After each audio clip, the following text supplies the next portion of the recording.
이스라엘 백성들은 출애굽을 한 후에 광야를 통해 가지고 약속의 땅으로 나아갔습니다. 그들이 이제 신광야를 지나고 신의 광야에 머물렀다가 거기에서 여호와 하나님께서 이스라엘 백성들에게 주신 이 약속의 그 말씀들을 받게 됩니다. 그게 율법입니다. 그래서 이 율법 안에는 제사도 있고 그 다음에 성막도 있고 이 모든 말씀들을 신의 광야에 있을 때에 여호와 하나님이 주십니다. 그래서 이 이스라엘 백성들이 신의 광야에 머무는 여정이 약 1년여 동안 신의 광야에 머물게 됩니다. 그리고 난 다음에 다시 이제 이스라엘 백성들이 성막을 다 짓고 난 다음에 여호와 하나님께서 이스라엘 백성들을 약속의 땅으로 나아가게 합니다. 그래서 이스라엘 백성들은 여호와 하나님의 말씀을 따라 약속의 땅으로 나아갑니다. 이스라엘 백성들은 지금까지의 모든 걸음이 여호와 하나님이 앞서가시고 여호와 하나님이 말씀하시면 그 말씀을 따라 그들은 움직였습니다. 그러다가 이제 가데스 바네아라는 곳에 왔습니다. 바로 앞이 약속의 땅입니다. 잠시 이 약속의 땅이 아주 가까이 다가왔어요. 그래서 가데스 바네아에서 이 이스라엘 백성들이 여호와 하나님의 말씀을 신뢰하지 못하고 그리고 이 일로 인하여 가지고 그 약속을 믿음으로 취하지 못함으로 인해 가지고 가데스 바네아에서 이스라엘 백성들은 실질적으로 굉장히 어려움을 겪게 됩니다. 심지어 여호와 하나님이 말씀하셨을 때에 그들 안에서는 회개가 아니라 오히려 그러면 우리가 올라가겠습니다라고 하면서 여호와 하나님이 가시지 않음에도 불구하고 그들은 애굽에서 광야의 여정의 길까지 오는 동안에 처음으로 그들 스스로가 약속의 땅으로 올라가다가 가나안 군사들한테 패퇴를 당하고 맙니다. 그리고 이 일이 있고 난 다음에 여호와 하나님께서 이스라엘 백성들에게 너희들이 약속의 땅을 정탐한 날이 40일인데 40일의 하루를 1년으로 쳐서 40년 동안 이 광야의 길을 걸으면서 너희들의 죄악을 담당하라고 말씀을 하십니다. 민수기 14장 34절에 보면 너희는 그 땅을 정탐한 날 수인 40일의 하루를 1년으로 쳐서 그 40년간 너희의 죄악을 담당할지니 너희는 그제서야 내가 싫어하면 어떻게 되는지를 알리라 하셨다 하라. 내가 싫어하면 어떻게 되는지 하나님한테 잘 보여야 돼. 내가 싫어하면 어떻게 되는지 봐라. 내가 너희들 싫어한다. 너희들 싫어한다. 너희들 나 없이 약속의 땅으로 올라갔었지. 나 그거 싫어해. 하나님 싫어하는 거 다른 거 아니에요. 내 생각대로 신앙생활하는 거 하나님 싫어하셔요. 다른 거 아닙니다. 우리 육신의 정욕도 있고 안목의 정욕도 있고 이 세계 자랑도 있는데 신앙생활을 내 생각대로 하는 거 하나님 싫어하셔요. 여호와 하나님이 올라가지 않는데 자기들이 올라가서 약속의 땅이 보이니까 올라가서 지금까지 하나님 내 편이셨으니까 오늘도 내 편인 줄 알고 올라갔다가 그 전쟁에서 그 싸움에서 패하여 돌아왔을 때에 나 너희들 싫어해. 너희들 스스로가 이 약속의 땅에 올라가려고 하는데 나 그거 싫어해. 출애굽도 어린 양의 피로 말미암아 구속함을 얻었고 광야에 지금까지 이 가데스 바네아까지 오는 동안에 마실 물도 내가 공급했고 일용할 양식도 내가 공급해 주었는데 약속의 땅을 앞에 두고 너희들은 내가 너희들을 그 땅에 들어가게 할 것이라는 그 약속을 신뢰하지 못하고 내가 좀 야단을 치니까는 너희들은 거기서 그러면 우리가 올라가겠다고 하면서 내가 없이 올라간 거 나 그런 거 싫어한다 이겁니다. 그러니까 우리가 신앙생활 할 때에 항상 내가 중심이 돼서 내가 원하는 대로 내 마음대로 신앙생활하는 거 하나님 싫어하셔요. 그래서 40년 광야길을 돌리게 하시는 것입니다. 신앙의 연단이죠. 이 연단을 통해 가지고 하나님의 뜻을 알게 하고 하나님의 뜻을 따라 살도록 그렇게 하나님 만들어 가시는 것입니다. 민수기 13장과 14장의 내용이 그 내용입니다. 그리고 민수기 15장이 언급이 됩니다.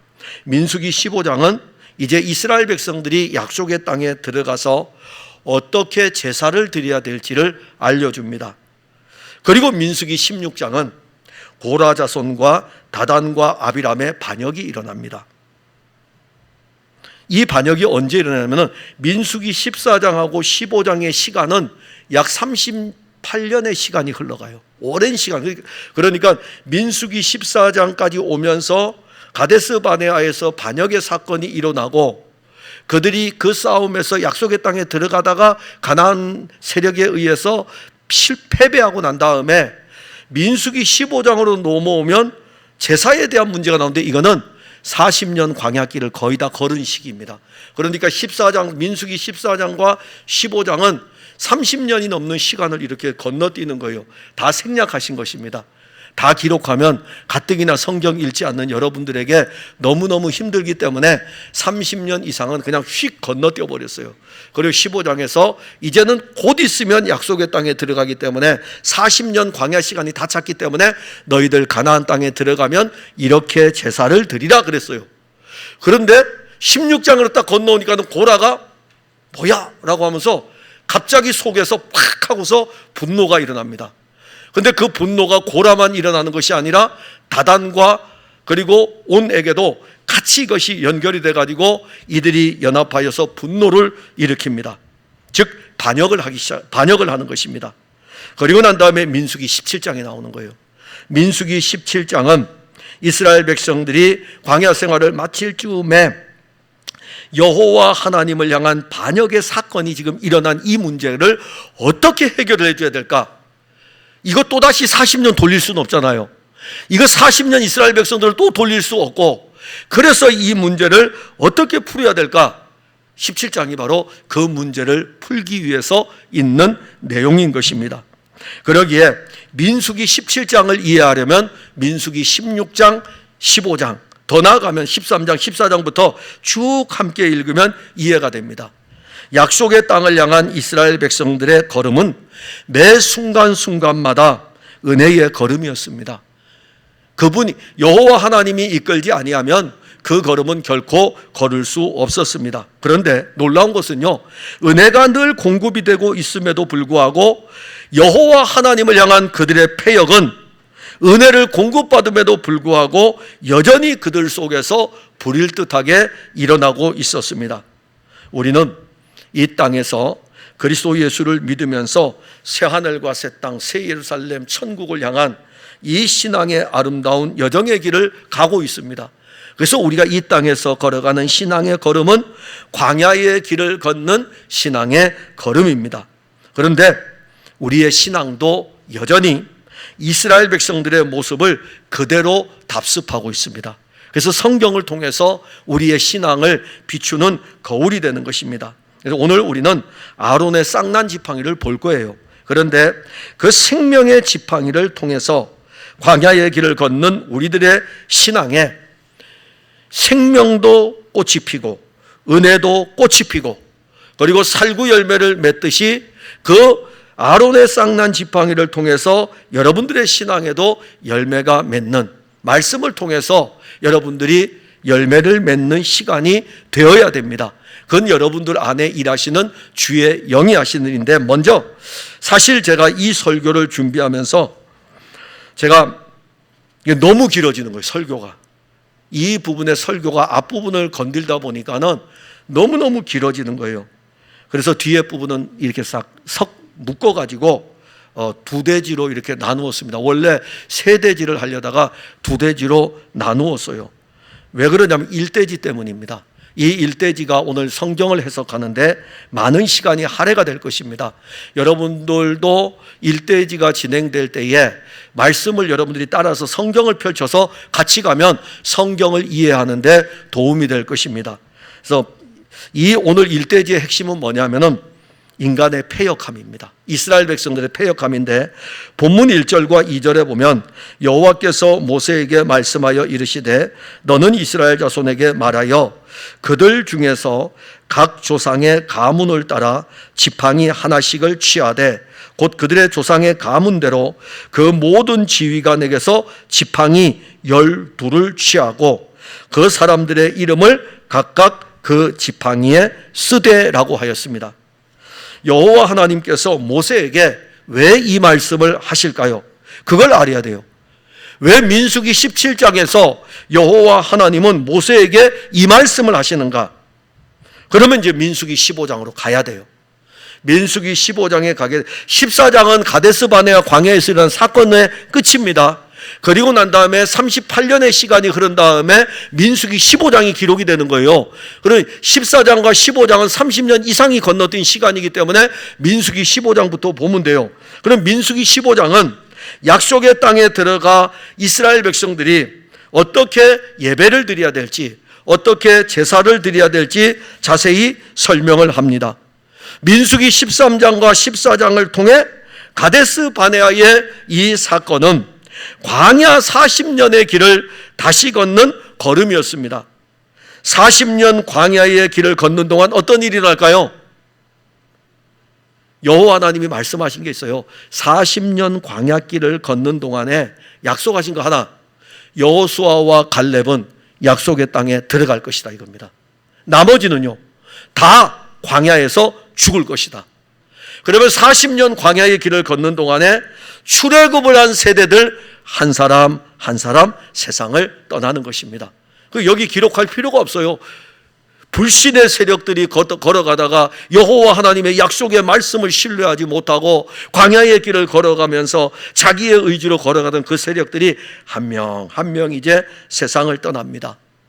그리고 출애굽한 후 38년의 시간이 흐른 뒤에 이제 곧 약속의 땅에 들어가야 돼요. 이들을 이끌고 여호와 하나님이 약속의 땅을 향하여 데려가야 되니까는, 그래서 그들에게 얘들아, 광야에서 하지 못하였던 이 일들을 너희들이 약속의 땅에 들어가면 해야 될 일이 하나 있다. 내게 제사를 드리는 일이다. 그래서 제사는 어떻게 드려야 한다라는 것을 민수기 15장에서 지금 말씀하신 거예요. 그리고 이제 16장에 왔어요. 여호와 하나님이 모세를 통해서 말씀하시는 것입니다. 모세가 이제 설교하는 거예요.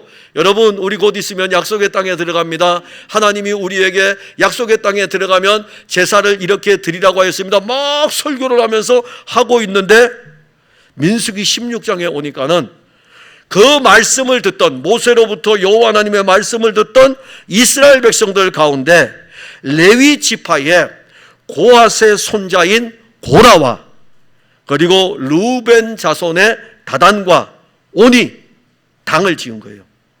모세가 설교할 때에 서로 속에서 어떤 당을 짓는 마음들이 일어나게 되고, 그 셋만이 아니에요. 이스라엘의 이 군사들을 이끌고 인도했던 250명의 지휘관들이 그 안에서 이제 같이 당을 지어가지고 모세와 아론을 향하여 반역을 일으킵니다. 고핫 자손과 르우벤 지파는 어떻게 이렇게 서로 협력할 수 있었을까요? 그게 중요합니다. 성막이 이렇게 있으면 성막이 약속의 땅을 향하여 갈 때에 앞에, 동편에, 그리고 뒤에, 서편에, 남편에, 북편에 세 지파씩 이렇게 연결이 됩니다. 세 지파씩 성막과 중심으로 같이 움직여요. 그런데 요 남편 지역에 누가 있는, 남편 쪽에 남쪽 편에 누가 있냐면은 르우벤 지파가 있고, 그 다음에 고핫 자손이 이 남편에서, 남쪽 편에서 같이 움직입니다. 자, 몇 년을 같이 움직였을까요? 38년을 같이 움직인 거예요. 38년을 같이 다닌 것입니다. 광야 40년의 길을 걸어오면서 성막을 중심으로 남쪽에 배치되어 같이 이렇게 걸어가니까 어떨까요? 더 견고하여지겠죠.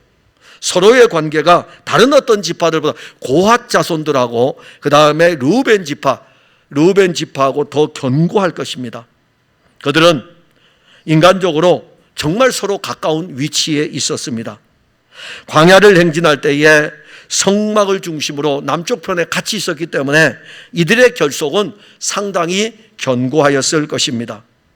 결국 이들은요, 약속의 땅에 들어가서 어떻게 제사를 드려야 할지 여호와 하나님이 말씀할 때에 이 둘이 결탁을 해가지고 그 말씀을 전달하는 모세를 향하여 반역을 일으킨 것입니다. 반기를 든 거예요. 그들은 모세를 향하여 거침없이 자기들의 생각을 드러냅니다. 그게 바로 민수기 16장 3절이에요. 그들이 모여서 모세와 아론을 거슬러 그들에게 이르되 너희가 분수에 지나도다. 회중이 다 각각 거룩하고 여호와께서도 그들 중에 계시거늘 너희가 어찌하여 여호와의 총회 위에 스스로 높이느냐. 이 말씀 굉장히 중요합니다. 민수기 16장 3절 여러분 굉장히 중요해요. 반역을 일으킨 무리들이 여호와 하나님이 모세를 통해서 말씀하시는 그 말씀을 모세와 아론의 이야기로 들은 거예요. 모세와 아론은, 모세는 지금 누구의 말을 들었습니까? 모세는요, 여호와 하나님이 모세에게 말씀하여 이르시되 하면은 모세는 그 말씀을 받아가지고 이스라엘 백성들에게 전할 뿐입니다. 그래서 민수기 15장은 모세 개인의 말이 아니고 여호와 하나님이 모세에게 말씀하신 그 말씀이에요. 그런데 그 말씀을 듣던, 그 설교를 듣던 고핫의 자손 고라와 그리고 르우벤 지파의 다단과 오니 그리고 지휘관 250명이 그 많은 세력들이 모세의 말로 듣는 거예요. 여호와 하나님의 말씀으로 듣지 않고 모세와 아론의 말로 듣는 것입니다. 그러니까는 모세와 아론의 이야기로 딱 듣는 순간에 그들 안에 무엇이 일어날까요? 분노와 모세와 아론에 대한 분노 그리고 반역의 마음이 자리를 잡고 있다가 팍 하고서 터져버린 것입니다. 우리가 고라와 다단과 온과 이스라엘의 지휘관 250명이 모세와 아론의 말을 한 번 듣고 이게 일어난 게 아니라는 것입니다. 그걸 알아야 돼요. 제가 만일 여러분들에게 하나님의 말씀을 증거할 적에 여러분들에게서 한 번에 욱 하고 일어나는 사람 없잖아요. 모세와 아론이 여호와의 말씀을 전할 때에 고라와 다단과 온과 250명은 민수기 15장 설교를 들으면서 갑자기 확 일어난 것이 아니고 그들에게는 이런 것이 자리를 잡기 시작합니다. 모세의 이야기를 들을 때마다 언제부터인지 그들 안에는 서서히 아주 고상한 영적인 반역의 기미가 자리를 잡은 거예요. 아주 고상한 영적 반역입니다. 아예 대적하는 것이 아니라 아주 고상한 영적인 반역입니다. 제가 이 부분을 아주 고상한 영적 반역이라고 하는 것은 민수기 16장 3절 말씀 때문이에요. 고라가 어떻게 이야기합니까?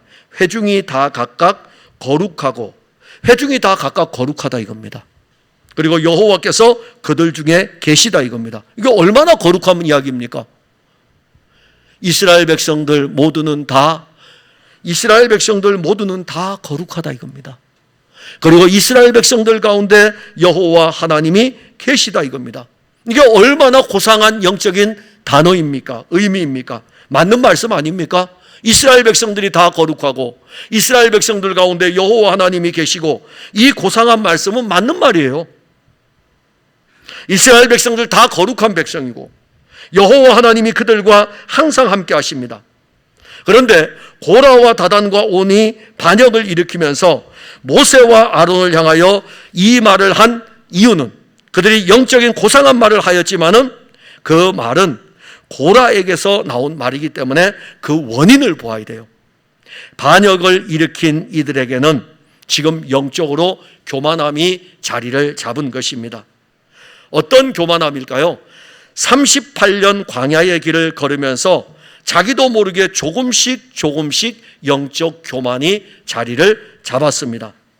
그 교만이 지금 민수기 15장에서 설교를 들으면서 16장에 가서 폭발을 한 것입니다. 그래서 그들이 모세와 아론을 향하여 하는 말을 좀 더 들어보면 이 부분을 자세히 알 수 있습니다. 그들은 모세와 아론에게 이렇게 이야기해요. 너희들 분수에 지나도다. 자, 민수기 15장 설교를 했어요. 약속의 땅에 들어가면 여러분 예배 이렇게 드려야 됩니다. 제사 이렇게 드려야 됩니다. 이렇게 설교를 했다고요. 그런데 이 고라는 모세와 아론에게 분수가 지나쳐 이렇게 이야기한 거예요. 너희들 분수가 지나쳐. 모세와 아론 개인의 말이 아니잖아요. 여호와 하나님이 모세와 아론에게 말씀하신 것을 가지고 모세와 아론은 설교했는데 분수가 지나치다고 지금 그렇게 고라가 이야기하는 것입니다. 그러면서 더 나아가서 여호와의 총회 위에 스스로 높이느냐, 모세와 아론이 한 번도 자기들이 여호와의 총회인 이스라엘 백성들 앞에서 지도자가 되려고 한 적이 없어요. 오히려 모세는 하나님이 그를 보낼 때에 호렙산에서 그를 만나서 그를 보낼 때에 80살의 나이였잖아요. 안 가요. 나 안 갑니다. 내가 40살 때에 한 번 했다가 얼마나 실패를 했는데 내가 왜 갑니까? 40살 때에 내가 애굽의 권력도 가지고 있었고 수많은 재물도 가지고 있었고, 그리고 나도 생각할 때에 내 힘으로 애굽에 있는 이스라엘 백성들을 구원할 것이라고 생각하고 일을 저질렀는데 하나님 그때는 뭐 하셨다가 지금 나한테 아무것도 없고 양치기로 있는데 지금 나를 보냅니까? 더군다나 내 나이는 지금 벌써 80살인데 왜 지금 보냅니까? 나 안 갑니다. 그러니까는 호렙산에서 여호와 하나님 가. 내가 너와 함께 할게. 가. 모세가 여호와 하나님의 지팡이를 가지고 가지 않습니까? 이스라엘의 지도자로 세운 것은 모세 자기가 아니에요. 여호와 하나님이 그를 세워주신 것입니다.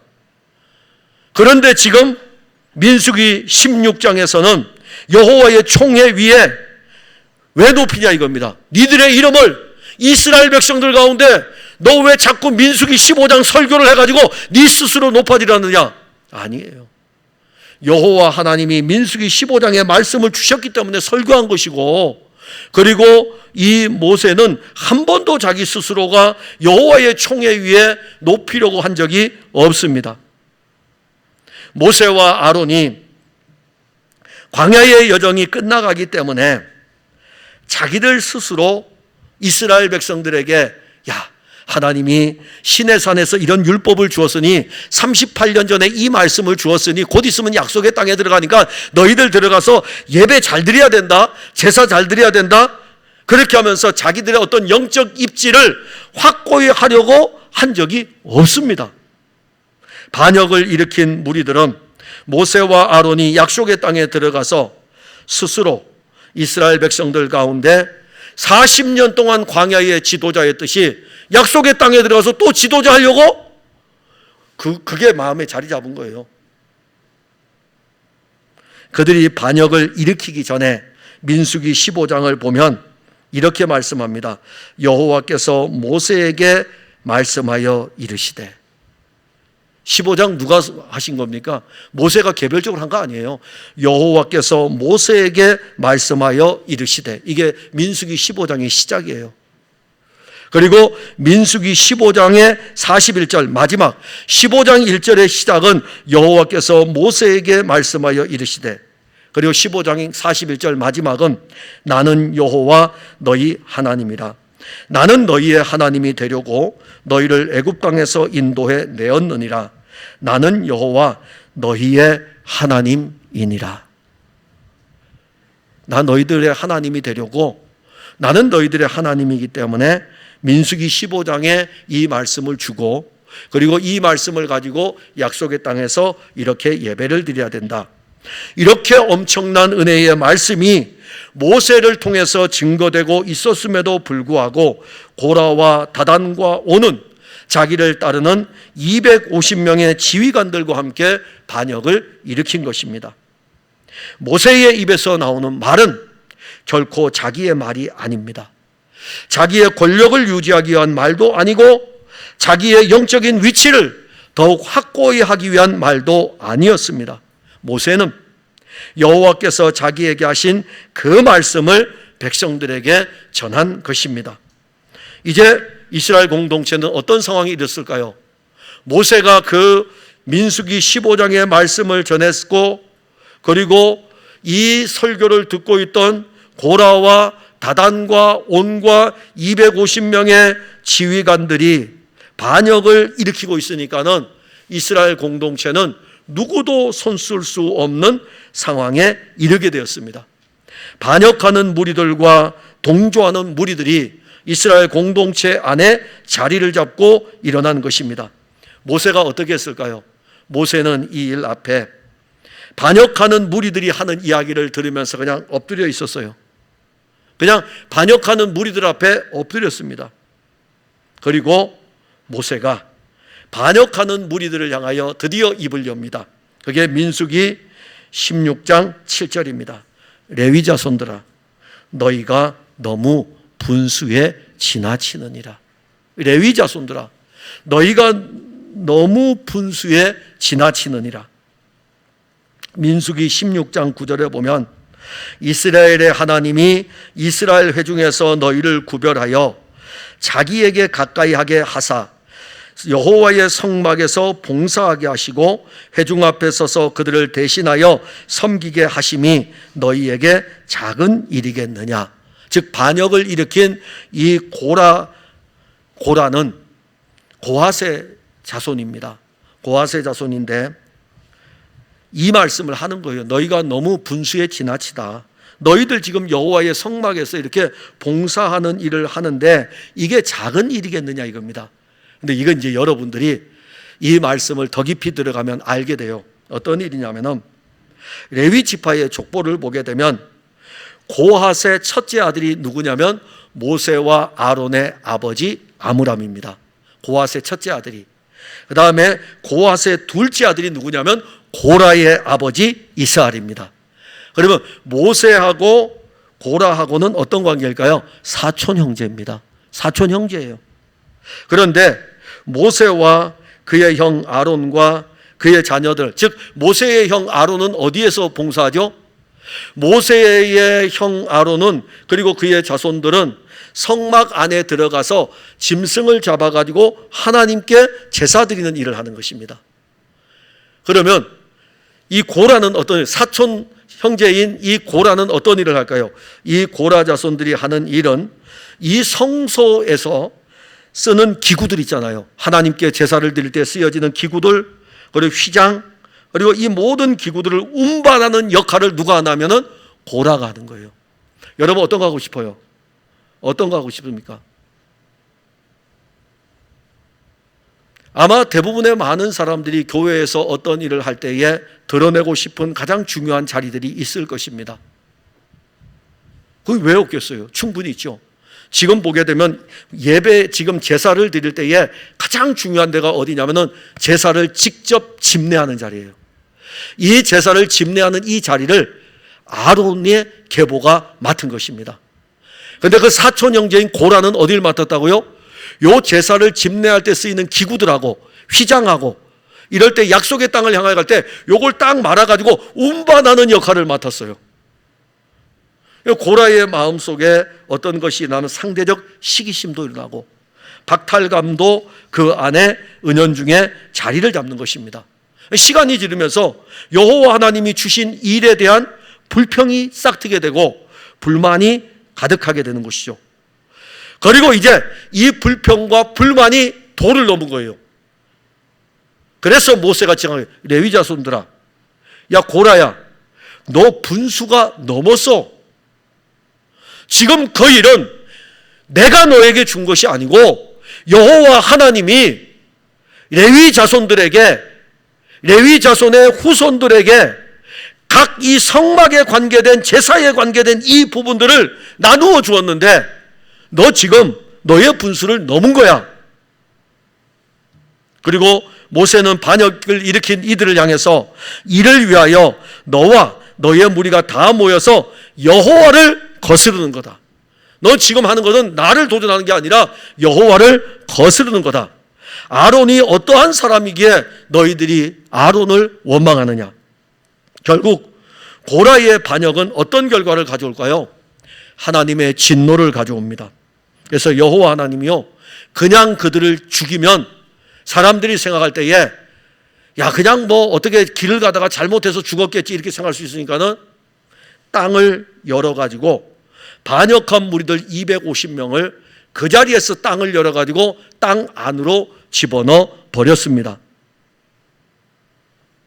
그런데 어떤 일이 또 벌어질까요? 이스라엘 백성들이 그 광경을 다 보고 있었다고요. 지금 반역이 일어났어요. 반역을 일으킨 이 문제가 분수에 대한 문제입니다. 고라도 다단도 온도 모세를 향하여 아론을 향하여 분수에 지나치다 했고 모세도 지금 이들에서 너희 레위 자손들아 분수에 지나치다 그랬어요. 이거에 대한 판결을 여호와 하나님이 이제 하셔야 돼요. 그래서 판결을 하실 때에 여호와 하나님이 모세를 세우셨고 여호와 하나님이 아론을 세우셨고 여호와 하나님이 모세에게 말씀을 주었고 말씀을 가지고 모세는 백성들에게 전하였는데 다 고라 안에는 이 분노와 반역의 일들이 일어나게 되고 그래서 이 문제로 인해서 고라 반역자들은 어떻게 됩니까? 땅 안으로 이제 다 죽임을 당했어요. 백성들이 다 보고 있었어요. 백성들 누구 편일까요? 백성들 누구 편일까요? 사탄은 하나님의 교회 공동체를 허물려고 하는데 앞장섭니다. 참 놀라운 것은 모세 편 들 것 같죠? 아닙니다. 백성들의 마음은 고라 편이었어요. 이들이 이렇게 죽는 걸 보고 백성들이 일어나 가지고 모세와 아론을 죽이려고 달려드는 것입니다. 여호와 하나님이 이제 급하게 생겼어요. 지금 이 문제 해결한 줄 알았는데 지금 공동체 안에서 이 문제가 더 불거진 거예요. 그래서 여호와 하나님은 이스라엘 백성들을 향하여 연병으로 진노를 하신 것입니다.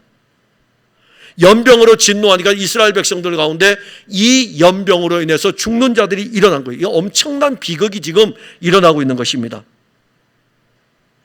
이게 바로 앞에 있었던 사건이에요. 그리고 난 다음에 17장에 와서 여호와 하나님이 모세에게 말씀하셔요. 이스라엘 백성들의 대표자들, 그 대표의 가문들의 지팡이를 가져오라 이겁니다. 민수기 17장은 고라의 반역과 이스라엘 백성들의 원망과 불평에서 시작이 됩니다. 우리는 여호와 하나님이 하시는 일에 대해서 어떤 경우에 불신하기도 하고 어떤 경우에는 원망으로 가득합니다.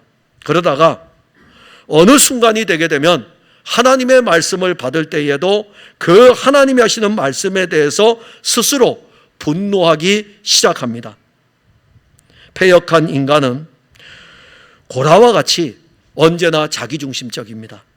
자기에게 준 여호와 하나님의 은혜를 알지 못하고 여호와 하나님이 하시는 일에 대해서 자기 스스로 분수에 지나칠 정도로 문제를 일으킵니다.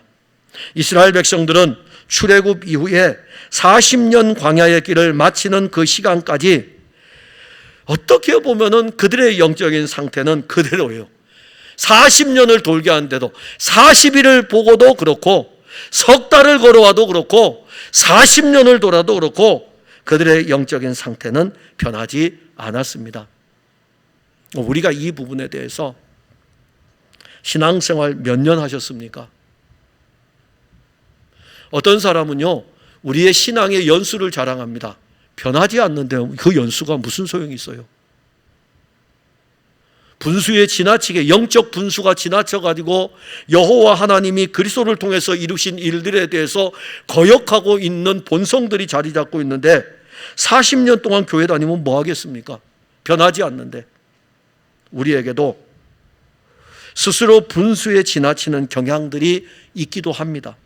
그런데 참으로 놀라운 것은 그 분수에 지나친 일들을 이야기할 적에 참 고상하게 이야기합니다. 우리는 회중이 다 거룩하고 여호와께서도 그들 중에 계셔. 우리 구원받았어. 우리 예수 믿는 사람이야. 우리 천국 갈 거야. 얼마나 고상합니까? 그러면서 이 공동체, 아니 우리 교회 공동체라는 이 일 앞에 우리가 우리 교회만이 아니에요. 어떤 교회든지 간에 이런 분수에 지나치는 일들은 일어날 수밖에 없습니다. 제가 우리 교회에 이게 일어나는데 설교를 하면은 이 설교 아무도 안 받아요. 안 일어나기 때문에 지금 하는 거예요.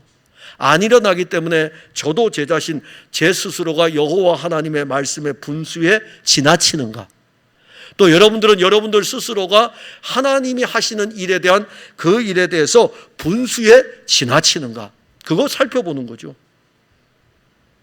그런데 우린 또 이렇게 고상하게 이야기해요. 그러니까 만약에 저한테 주어지면 이러겠죠. 목사가 이야기를 하는데, 이렇게 하겠죠. 얼마나 고상합니까? 목사가 이야기를 하는데. 여러분들 그러겠죠. 아, 우리는 구원받았는데, 우리 하나님의 백성인데, 그렇게 이야기할 거 아닙니까? 고라도 그랬어요. 이스라엘 백성들은 다 거룩합니다. 여호와께서 그들 중에 계십니다. 이렇게 하면서 모세와 아론을 향해서 대적한 것입니다. 우리는 회중이 다 각각 거룩하고 여호와께서도 우리 중에 계시는 이 은혜를 입은 사람들입니다. 예수 그리스도께서 우리를 거룩하게 하셨습니다. 그래서 우리는 거룩한 무리들이에요. 우리는 성도로 부름을 입은 사람들입니다. 또한 더 나아가서 베드로 사도는 그리스도인들을 이렇게 표현합니다. 왕 같은 제사장이라고. 그런데 우리가 알아야 할 것은 우리의 머리가 누구입니까? 우리의 머리는 예수 그리스도입니다. 예수 그리스도는 그의 몸된 교회를 세울 때 예수는 그리스도이며 하나님의 아들이라는 이 신앙의 고백 위에 그의 몸된 교회를 세웠습니다. 그런데 패역한 우리의 본성은 머리이신 그리스도를 향해서 어떤 때는 분수에 지나치다고 하면서 영적 반역을 일으킵니다. 그리고 거기에 누가 섭니까? 우리의 머리는 예수 그리스도인데 자기가 자기의 신앙의 머리가 되어 있는 거예요. 이러한 사람들에게는 여호와 하나님이 하시는 말씀이 들어오지 않습니다. 이러한 사람들은 여호와 하나님이 하시는 말씀을 받으려고 하지를 않습니다. 이러한 사람들은 자기 스스로 신앙생활을 잘 하고 있다고 생각합니다. 그런데 40년을 그렇게 여러분들 신앙생활 하다 보면 결국에는 고라의 일당에게서 나온 것처럼 자기 안에 영적인 반역을 일으키는 사건이 일어나게 됩니다. 우리는 항상 우리의 머리이신 예수 그리스도를 믿음으로 보아야 됩니다. 하나님께서는 언제나 예수 그리스도를 통해서 이 말씀을 우리에게 풀어주십니다. 예수 그리스도의 말씀이 우리에게 공급되지 않으면 어느 순간 우리의 영적인 패역은 분수를 지나치게 됩니다. 영적으로 패역할 때 여러 현상들이 나타나지만 분수에 지나친 행동이 나오면 그것이 바로 영적으로 교만해지고 있다는 것을 알아야 합니다. 그러면 이제 이 문제 어떻게 풀어야 될까요? 영적으로 패역한 자들을 위한 하나님의 일입니다. 이거 없으면 우리 못 살아요. 이거 없으면 못 삽니다. 1절과 2절을 다시 읽어드리면 여호와께서 모세에게 말씀하여 이르시되 너는 이스라엘 자손에게 말하여 그들 중에서 각 조상의 가문을 따라 지팡이 하나씩을 취하되 곧 그들의 조상의 가문대로 그 모든 지휘관에게서 지팡이 12를 취하고 그 사람들의 이름을 각각 그 지팡이에 쓰되. 우리가 패역한 고라의 반역을 보아야 여기 싹이 나는 지팡이의 은혜를 알게 됩니다. 여호와 하나님은 지금 고라의 반역에 대해서 진노하셨어요. 얼마나 진노하셨냐면은 고라와 250명, 반역자 250명을 땅이 갈라지게 하고 그들을 거기에다가 매장을 시켜버린 것입니다. 이 사건을 보고 있던 이스라엘 백성들이 인간적인 연민을 가지고 그들의 죽음에 접근했어요. 그래서 여호와 하나님 이번에는 인간적인 연민으로 그쪽에 접근하는 자들에게 연병으로 죽입니다. 지금 하나님의 진노가 얼마나 거침없이 진행이 되는지 막을 자가 아무도 없습니다. 그런데 진노 중에도 여호와의 은혜가 있다는 것을 모세는 알았어요. 모세는 알았어요. 그게 뭡니까? 아론에게 급히 명령을 내립니다. 지금 고라와 그 일당들은 지금 땅에 지금 쑥 빠져가지고 완전 죽임을 당했는데 문제는 이스라엘 백성들은 막 다 죽어가고 있으니까는 급히 아론에게 명령을 내려서 향로를 가져다가 제단에 숯불을 담아 그 위에 향을 피우도록 합니다. 그리고 회중에게로 가서 이들을 위하여 속죄하도록 합니다. 민수기 16장 48절에 이렇게 기록합니다. 죽은 자와 산 자 사이에 섰을 때 누가? 아론이 모세의 이야기를 듣고 향로에 불을 피워가지고 제단에 불을 담아가지고 향을 피우면서 산자와 죽은 자 사이에 딱 섰을 때에 연병이 그치니라. 산자와 죽은 자 사이에 이루어진 은혜입니다. 죽은 자와 산자 사이에 아론이 드린 속죄의 제사는 하나님의 진노를 멈추게 하였습니다. 우린 여기서 하나님의 아들 그리스도의 십자가를 보게 됩니다. 우리를 향한 하나님의 진노가 멈추는 것은 십자가입니다. 왜 그러냐면 이 십자가가 우리가 받아야 될 하나님의 진노를 하나님의 아들이 받기 때문입니다.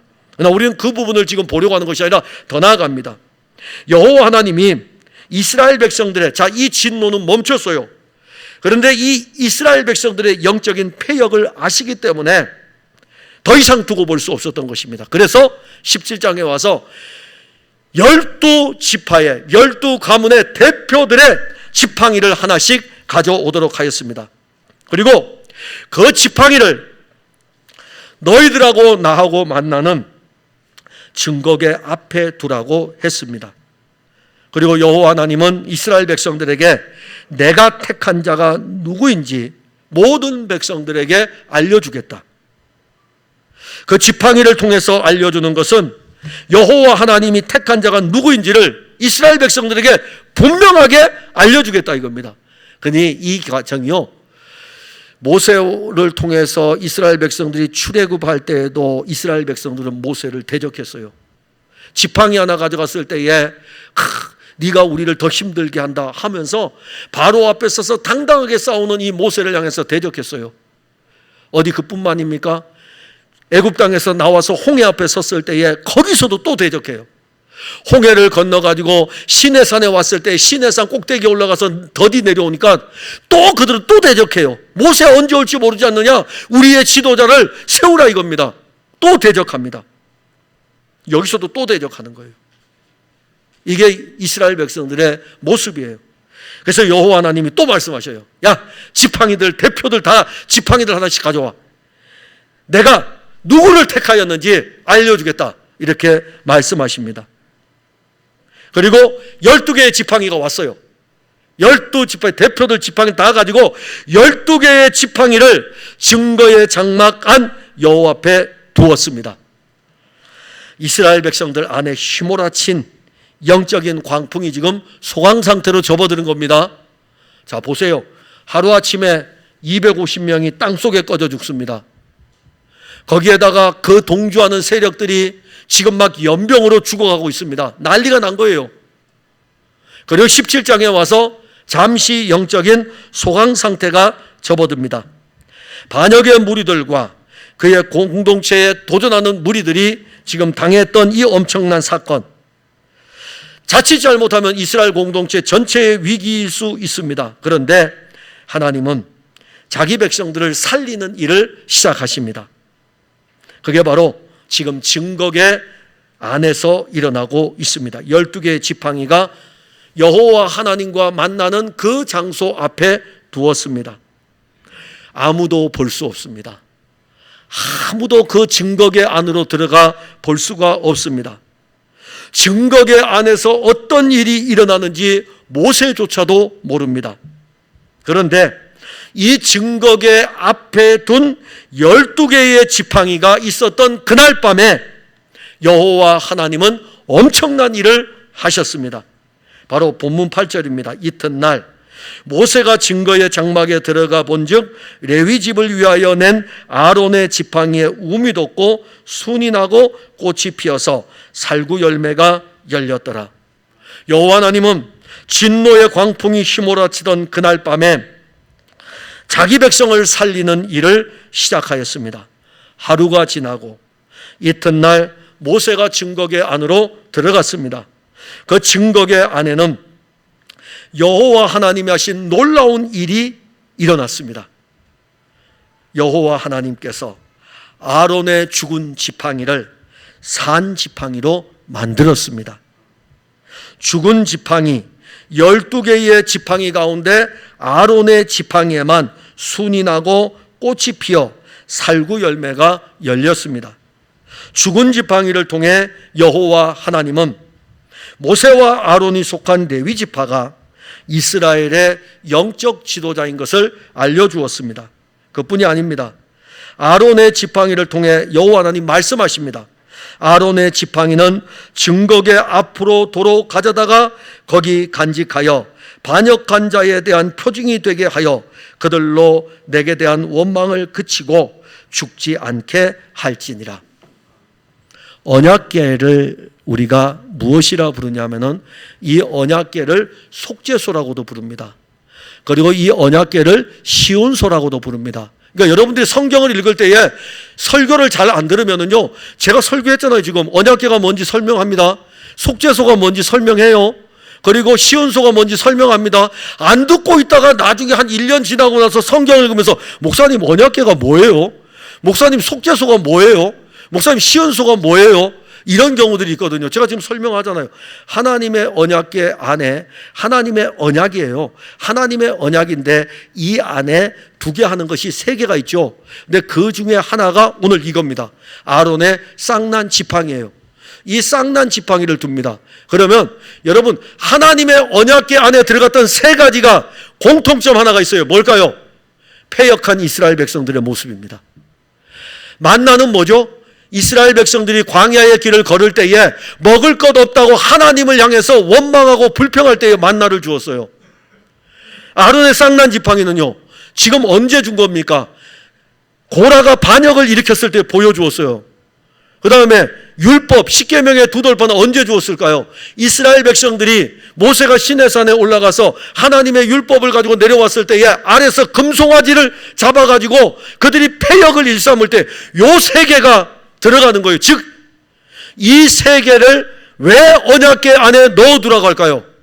그런데 이것을 왜 속죄소라 부를까요? 오늘 본문 언급하기를 이건 표징이라 이겁니다. 그들로 내게 대한 원망을 내가 이제 그치게 하고 패역으로 인해서 죽지 않게 할 것이다. 즉 속죄소라는 거예요. 이 언약궤 안에 둔다는 이 의미는, 속죄소라는 의미는 누구를 통해서요? 하나님의 아들 그리스도를 통해서 그들의 패역을 내가 속죄하겠다. 그리고 난 다음에 시온소는 뭡니까? 이걸 너희들에게 주겠다 이겁니다. 은혜를 시효하는 거예요. 언약궤, 속죄소, 시온소. 우리들의 패역이 거기에 들어가서 그리스도로 말미암아 우리에게 선물로 주어지게 되고, 그러면 그치게 되는 은혜로 오게 되는 것입니다. 즉 아론의 지팡이는 죽은 자에 대한 생명의 시작입니다. 죽은 지팡이에서 순이 나고 꽃이 피고 열매가 열릴 수 있습니까? 다른 지팡이들은 그냥 그대로예요. 죽은 지팡이에요. 아론의 지팡이는 죽은 지팡이였으나 증거계 앞에서 생명의 지팡이로 나타났습니다. 아론의 지팡이는 하나님의 진노를 그치게 하는 생명의 표징입니다. 우리는 허물과 죄로 죽은 자들입니다. 허물과 죄로 죽었기 때문에 우리 스스로는 의에 이를 수 없습니다. 그래서 우리는 이 영적인 상태가 스스로는 구원에 이를 수 없는 죽은 지팡이입니다. 우리 스스로가 우물 돋우고 순을 내고 꽃을 피워 열매를 맺을 수 없습니다. 그래서 갈라디아 교회에 편지를 쓸 때에도 열매를 이야기할 때에는 성령의 열매라 그러지 우리 열매라고 하는 것이 아닙니다. 성령의 열매인 것입니다. 살구나무가 열렸다. 살구나무의 열매가 열렸다는 것은 하나님의 생명의 언약이 성취되는 것을 말씀합니다. 예수님은 우리를 위해서 십자가에 죽으셨습니다. 무덤에 장사되셨습니다. 그런데 그 무덤에서 살아나셨습니다. 그 생명은 자기 백성들을 위한 생명의 근거이며 그 생명이 우리의 생명입니다. 그러기에 누구든지 예수를 믿는 자는 허물과 죄로 죽은 자에서 예수의 생명으로 살아나는 자이고, 그리고 이제부터 사는 것은 내 생명으로 내 목숨으로 사는 것이 아니라 예수 생명으로 사는 것입니다. 예수님은 이스라엘 공동체가 받아야 할 진노를 받은 거예요. 우리가 받아야 할 그 진노를 받은 것입니다. 그게 바로 십자가예요. 마른 나무의 십자가는 이제 예수의 부활의 생명으로 꽃이 피었습니다. 그 생명의 꽃은 예수 그리스도로 열매를 맺게 됩니다. 이게 생명의 열매예요. 사랑하는 성도 여러분, 지금 저는 여러분들에게 크게 2대지를 통해서 말씀을 전했습니다. 패역한 우리를 향한 하나님의 사랑은 그의 아들 예수 그리스도를 통해서 우리 안에 생명을 주었고 그 생명으로 열매를 맺어갑니다. 그런데 참 안타까운 것은 본문 12절입니다. 이스라엘 자손이 모세에게 말하여 이르되 보소서 우리는 죽게 되었나이다. 망하게 되었나이다. 죽지 않을 것입니다. 망하지 않을 것입니다. 아직도 영적으로 그 패역한 본성에 머물려고 하십니까? 아론의 쌍난 지팡이가 우리에게 무엇을 말하는지 알지 못합니까? 하나님의 아들 그리스도가 우리의 패역을 가지고 가시고 그의 생명을 우리에게 주었습니다. 예수의 생명이 우리 안에 영원한 생명으로 일하고 계십니다. 여러분들 안에 있는 예수의 생명은 싹이 나고 자라고 꽃이 피고 열매를 맺는 생명입니다. 그 생명이 여러분들에게서 확장되어져야 돼요. 우리가 어찌할꼬 망하게 되었도다가 아니라 망하게 된 여러분들을 살리는 것이 아론의 쌍난 지팡이 아닙니까? 화로다 나여 망하게 되었도다. 망하게 된 여러분들을 살리는 것이 예수 그리스도의 생명인 것입니다. 그 생명으로 충만한 삶이 이어지기를 바랍니다. 기도하겠습니다. 하나님 은혜를 감사합니다. 패역한 우리의 본성은 끊임없이 하나님께서 그의 아들을 통해서 이루신 십자가와 부활의 이 복음의 진리를 거역하고 우리 스스로 높아지려고 하는 영적 교만과 본수에 지나치는 일들을 자꾸자꾸 우리 안에서 일으키고 있습니다. 교회의 머리는 예수 그리스도이고 우리의 머리도 예수 그리스도입니다. 예수님은 우리의 머리가 되실 뿐만이 아니라 우리의 생명이십니다. 우리에게 이 예수의 생명을 주었으니 예수의 생명이 우리 안에서 일하고 예수님은 우리의 지도자이시며 예수님은 우리의 머리이시며 예수님은 우리의 생명 그 자체입니다. 늘 공급받아 그 생명의 은혜로 살도록 도와주옵소서. 예수님 이름으로 기도하옵나이다. 아멘.